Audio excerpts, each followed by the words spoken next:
দুর্গাপুরের city centre চত্বরে মঙ্গলবার সকাল থেকে শুরু হলো উচ্ছেদ অভিযান। আসানসোল দুর্গাপুর উন্নয়ন পর্ষদ তথা এডিডি এর পক্ষ থেকে এই দিন এই উচ্ছেদ অভিযান শুরু হয়। অপ্রীতিকর পরিস্থিতি এড়াতে এডিডি এর আধিকারিকদের সাথে রয়েছে দুর্গাপুর থানার পুলিশ। এডিডি এর চেয়ারম্যানের দায়িত্বভার গ্রহণ করেছেন দুর্গাপুরের বিশিষ্ট ব্যবসায়ী কবি দত্ত। দায়িত্ব গ্রহণের দিনের শুরুতেই সেদিন সাফ জানিয়ে দিয়েছিলেন দুর্গাপুর শহরকে দখলমুক্ত করতে হবে, কোনো জবরদখল মেনে নেওয়া যাবে না। তার মধ্যে নবান্ন থেকে মুখ্যমন্ত্রীও প্রশাসনকে স্পষ্ট করে বলে দেন রাজ্যে যে সমস্ত সরকারি জায়গা দখল হয়ে গেছে সেইগুলি যেন দখলমুক্ত করা হয়। মুখ্যমন্ত্রীর নির্দেশের পরে প্রশাসন আরও নড়েচড়ে বসে। দুর্গাপুরও তার ব্যতিক্রম নয়।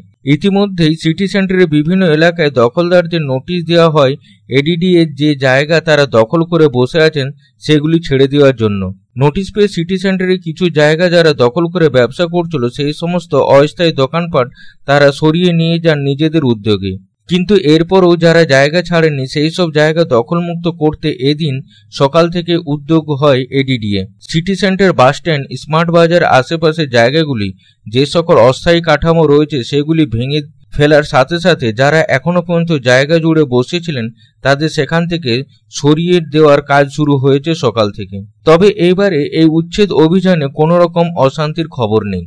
ফুচকা বিক্রেতা যোগেশ্বর কুমার সাহ জানান, বিনা নোটিশে পুলিশ এসে ভেঙে দিয়ে চলে যায়। পুলিশ তাদের কাছ থেকে পরিচয়পত্র চায়। এখানে প্রায় 12 থেকে 14 বছর ধরে দোকান লাগিয়ে নিজের সংসারে ভরণ পোষণ করেন। তিনি মুখ্যমন্ত্রীর দ্বারস্থেরও কথা জানান। প্রায় 30 থেকে 40টি অবৈধভাবে লাগানো দোকান ভেঙে দেওয়া হয়। আমার ফুচকা দোকান ছিল, আমাদের পুলিশওয়ালা ভেঙে দিয়েছে। আমার কিছু নোটিশ দিল না কি দোকান সরাই নেবে। পরশু দিন পুলিশওয়ালা এইদিকে এসেছিল, ডকুমেন্ট বললো কি ভোট কার্ড, প্যান কার্ড, আধার কার্ড সবাই নিয়ে আসবে। কিছু বললো না কি দোকানগুলো ভেঙে দিবে। না এদিকে লঞ্চ করেছে না, আমাদেরকে নোটিশ দিয়েছে না কিছু বলেছে, লেকিন ফটো আছে দোকানটা ভেঙে দিয়েছে। কতদিন ধরে ব্যবসা করছেন? 12 থেকে 14 বছর। যখন থেকে জনসমল তৈরি হয়েছিল তখন তো আমাদের এইদিকে কাজ করছি। এটা করেই পরিবার চালায়? এর উপরে আমার 3টে মেয়ে, একটা ছেলে, 4 জনের পরিবার, দুটো আমার 6 জনের পরিবার চলে এইটা দিয়ে। এখন কি করবো? কি করে এবার দিদি জানাক, আমাদের চুরি ডাকাতি করবো या फिर কি করবো স্যার দিদি বলো। আমাদের ভিক চাইবো কি ভিক করতে হবে, ভিক মাংতে হবে কি করবো এবার তো আমাকে কি বলবো। এবার কি চাইছেন এখন আপনারা? দিদি আমাদের ক্ষতি হয়েছে সে বলুক, আমাদের কিছু বিজনেস দিক না আমাদের কিছু কাজ দিক। আমার কিছু কাজ চাইছে, আমি ওই কাজে করবো আর কি করবো। কতগুলো দোকান আছে এখানে? এখানে 30-40টা দোকান আছে টোটাল। সব ভেঙে দিয়েছে? সব ভেঙে দিয়েছে, কিছু কিছু নিয়ে চলে গেছে। লেকিন গরিব মানুষ রাস্তা পয়সা করছে, ও কোথায় যাবে। অপরদিকে অন্য এক দোকানদার রঘুনাথ দে জানান, এডিডিএ কর্তৃপক্ষ আগে কোনো কিছুই না সূচনা দিয়ে হঠাৎ করে ভেঙে চলে যায়। এখানে প্রায় 10 থেকে 12 বছর ধরে দোকান লাগিয়ে রোজগার উপার্জন করা হচ্ছে।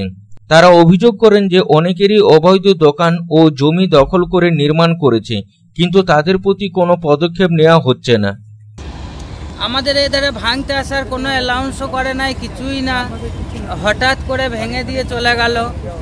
আর এমনি আমরা তো 10-12 বছর ধরে করে কমে খাচ্ছি এখানে। আর অনেকেই তো সব দোকান অবৈধভাবে সব দোকান করছে, অবৈধভাবে জায়গা ঘিরে রেখেছে। তাদের তো কয় ভাঙাভুঙির কোনো কিছু দেখতে পাচ্ছি না, শুধু এই গরিব মানুষের ওপরেই ভাঙাভুঙি চলছে। অনেক দোকান আছে, অনেক জায়গায় আছে, অনেক দোকান আছে অবৈধভাবে, অনেকই দোকান আছে। সেগুলো সব ভাঙাভুঙির ব্যবস্থা কিছু করছে না, সেগুলোও তো অবৈধভাবে সেই ফুটপাতের মধ্যে অনেক দোকান আছে। শুধু আমাদের দোকানগুলোই ভেঙে দিয়ে চলে যাচ্ছে। আমরা 12-13 বছর ধরে করে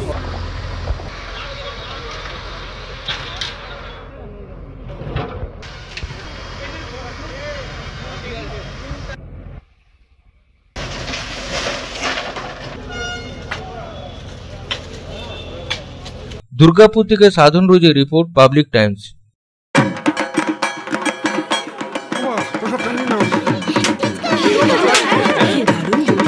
কার চয়েস দেখো, কখন মহিষাসুর।